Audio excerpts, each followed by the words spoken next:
दशबिन केही साता अघिसम्म शक्तिमान रहेका केपी ओली, शेरबहादुर देउवा र प्रचण्ड अहिले सडकमा बजादिन पुगे। भदौ 23 र 24 गते जेनजी आन्दोलनले यी तीन नेता सहित अन्य दर्जनौं नेतालाई घरबास विहीन बनाइदियो। निवर्तमान प्रधानमन्त्री ओली नेपाली सेनाको घेरा बाहिर आउन सकेका छैनन्। देउवा दाम्पत्य अस्पतालमै छन्। माओवादी अध्यक्ष प्रचण्ड सार्वजनिक भएका त छन्, तर खुलेर हिँड्न सक्ने अवस्था छैन। घरबासबाटै उठीबास लागेपछि अब के कदम चाल्ने योजनामा छन् त नेताहरू। चप्पल पड्काउँदै काठमाडौँ भित्रिएका नेताहरूको विलासी जीवन शैलीबारे नेपाली समाजमा ठूलै बहस नभएको होइन। कति त यही मुद्दा बोकेर समाजमा स्थापित समेत बने। नेपाली समाजमा नेताको जीवनशैली अस्वाभाविक बनेको भन्दै पटक पटक आन्दोलन पनि भए। तर भदौ 23 र 24 को जेएनजी आन्दोलनले नेताको मुकुण्डो उतारिदियो। अझ भनौं साँच्चीकै नेपालका शासक र उच्च पदस्थ भ्रष्ट रहेछन् भन्ने प्रमाणित भयो।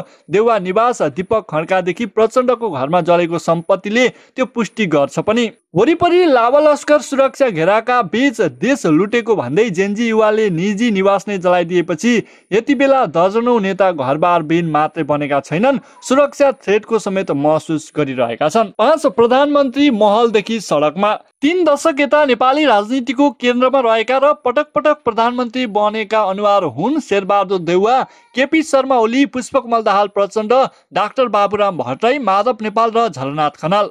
भदौ 24 को जेनजी आन्दोलनका क्रममा यी पूर्व प्रधानमन्त्रीको निवासमा आगजनी गरियो र जलेर ध्वस्त भए। यति बेला उनीहरू घरबास विहीन बनेका छन्। उनीहरूको वासस्थानको समेत अन्योलता बढेको छ। निवर्तमान प्रधानमन्त्री ओली अहिले पनि सेनाको सुरक्षा घेरामा छन्। कांग्रेस सभापति देउवा दाम्पत्य उपचाररत छन्। प्रचण्ड, बाबुराम, माधव र झलनाथ भने आफन्तको घरमा बस्न बाध्य छन्। अब यी सबै शीर्ष नेताहरूले तत्काललाई डेरामा बस्नुपर्ने भएको छ। आफ्ना घर जलेर खरानी बनेपछि शीर्ष नेताका अलावा अन्य पूर्व मन्त्री तथा उच्च पदस्थहरू रोडमा पुगेका छन्। एमाले पृथ्वी सुब्बा गुरुङ, गोकुल बास्कोटा, महेश बस्नेत, विष्णु प्रसाद पौडेल, पदम गिरी, सुरेन्द्र पौडेल, शङ्कर पोखरेल, ईश्वर पोखरेल, रघुवीर महासेठ, योगेश भट्टराई, गोकर्ण विष्ट, सूर्य थापा, कोमल ओली सहितका नेताहरू डेराको खोजीमा छन्।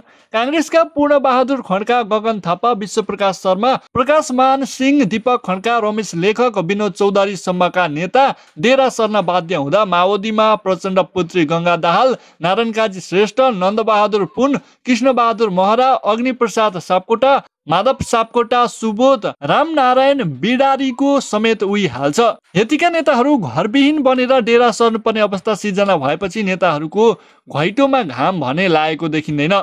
अझ उही पुरानै रबाफमा उठ्ने दाबी गरिरहेका छन्। यद्यपि केही आलोचना भने नेताहरूमा देखिएको छ। नेपालको राजनीतिक उथल पुथलले नेताहरूलाई डेरा खोज्नुपर्ने अवस्थामा पुर्याउँदा मुलुकको अवस्था भने केही सामान्य बन्दै गएको छ। सुशीला कार्की नेतृत्वको अन्तरिम सरकारले विस्थापित भएका नेताको आवास र सुरक्षाको जिम्मेवारी लिनेमा विश्वास उनीहरूको छ।